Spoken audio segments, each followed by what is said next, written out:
Hi friends, இன்றைக்கி எல்லோருக்குமே பிடிச்ச மீன் குழம்பு ரொம்ப டேஸ்டியாக காரசாரமாக எப்படி செய்கிறதுன்னு பார்க்கலாம். இன்றைக்கி நான் 1/2 கிலோ அளவு மீன் எடுத்திருக்கேன். இதுக்கு 1 டீஸ்பூன் அளவு மிளகாய்த்தூள், கொஞ்சமாக மஞ்சள் தூள், கொஞ்சமாக உப்பு சேர்த்துட்டு, கொஞ்சமாக தண்ணி சேர்த்துட்டு மசாலாலாம் மிக்ஸ் பண்ணிவிட்டு ஒரு 1/2 அன் ஹவர் இதை அப்படியே ஊற வச்சிடலாம். இந்த மாதிரி ஊற வச்சோன்னா மசாலாலாம் மீனுக்குள்ளே நல்லா சேர்ந்துருக்கும். இப்போ நம்ம குழம்பு வைக்க ஆரம்பிச்சிடலாம். கடாயில் தேவையான அளவு நல்லெண்ணெய் சேர்த்துக்கலாம். இது கூடவே 10 பல் அளவு பூண்டு, 100 கிராம் அளவு சின்ன வெங்காயம், 3 பழுத்த தக்காளி, கூடவே கொஞ்சமாக கருவேப்பிலை, கொஞ்சமாக உப்பு சேர்த்துட்டு இதை ஓரளவு நல்லா வதக்கிக்கலாம். மீன் குழம்புக்கு நல்லெண்ணெய் சேர்த்தா இன்னும் சுவை நல்லா டேஸ்ட்டாக இருக்கும்.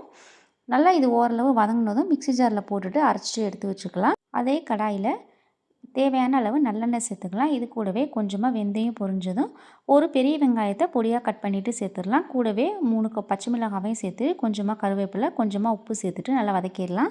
வெங்காயம் நல்லா வதங்கினதும் அரைச்சி வச்சுருக்க பேஸ்ட்டையும் சேர்த்துட்டு வதக்கிடலாம். இது எல்லாம் நல்லா எண்ணெய் பிரிஞ்சு மேலே வந்திருக்கும். அது வரைக்கும் நம்ம வதக்கிட்டே இருக்கணும். அடுப்பை மீடியம் ஃப்ளேம்லேயே வச்சுட்டு வதக்கிக்கோங்க. பாருங்கள், எண்ணெய் பிரிஞ்சு நல்லா பச்சை ஸ்மெல்லாம் போய் நல்லா வதங்கியிருக்கு. இந்த ஸ்டேஜில் மசாலா பொருட்களை ஆட் பண்ணிடலாம். 3 டேபிள் ஸ்பூன் அளவு தனி மிளகாய்த்தூள், 3 டேபிள் ஸ்பூன் அளவு தனியாத்தூள், கொஞ்சமாக மஞ்சள் தூள் சேர்த்துட்டு இதோட பச்சை ஸ்மெல் போகிற வரைக்கும் நல்லா இது கூட சேர்த்து வதக்கிடலாம். இதுவும் நல்லா எண்ணெய் பிரிஞ்சு மேலே வந்திருக்கும். அது வரைக்கும் நல்லா மிக்ஸ் பண்ணிடலாம். அடுப்பை மீடியம் ஃப்ளேம்லேயே வச்சுட்டு மிக்ஸ் பண்ணிக்கோங்க. டேஸ்ட் பார்த்துட்டு உப்பு சேர்த்துக்கலாம். இதோட பச்சை ஸ்மெல்லாம் போனதுக்கப்புறமா தேவையான அளவு புளியையும் கரைச்சிட்டு இது கூடவே நம்ம ஆட் பண்ணிடணும். புளி நல்லா சேர்த்தா தான் மீன் குழம்பு நல்லா டேஸ்ட்டாக இருக்கும். பாருங்கள், இந்த மாதிரி கெட்டியாக கரைச்சி ஊற்றிட்டு தேவையான அளவு தண்ணியும் சேர்த்துட்டு நல்லா மிக்ஸ் பண்ணி விட்டுடலாம். இது நல்லா மிக்ஸ் பண்ணிவிட்டு மூடி போட்டுட்டு மூடி வச்சிடலாம்.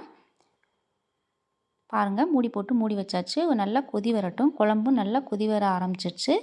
குழம்பு நல்லா கொதி வந்ததும் மசாலா போட்டு வச்சுருக்க மீனையும் இது கூடவே சேர்த்துடலாம். பாருங்கள், பார்க்குறதுக்கு குழம்பு நல்லா கெட்டியாக இருக்குது. இப்போது ஒன்று ஒன்றா மீனை ஆட் பண்ணிடலாம். எல்லா மீனையும் சேர்த்ததுக்கு அப்புறமா நல்லா இது ஓரளவு மிக்ஸ் பண்ணி விட்டுட்டு மூடி போட்டு மூடிடலாம். ஒரு கொதி வரட்டும், அது வரைக்கும் வெயிட் பண்ணலாம். பாருங்கள், மீன் போட்டதுக்கப்புறமா லைட்டாக கொதி வர ஆரம்பிச்சிருச்சு. டேஸ்டியான காரசாரமான மீன் குழம்பு ரெடி ஆயிடுச்சு. இந்த மெத்தடில் நீங்களும் மீன் குழம்பு செஞ்சு பாருங்கள், அவ்வளோ டேஸ்டியாக இருக்கும். சுட சுட சோறு போட்டு இந்த மீன் குழம்பு வச்சு சாப்பிட்டோன்னா அவ்வளோ அருமையாக இருக்கும். ஃபைனலாக கொஞ்சமாக கருவேப்பிலை தூவிட்டு ஸ்டவ் ஆஃப் பண்ணிடலாம். தேங்க்யூ.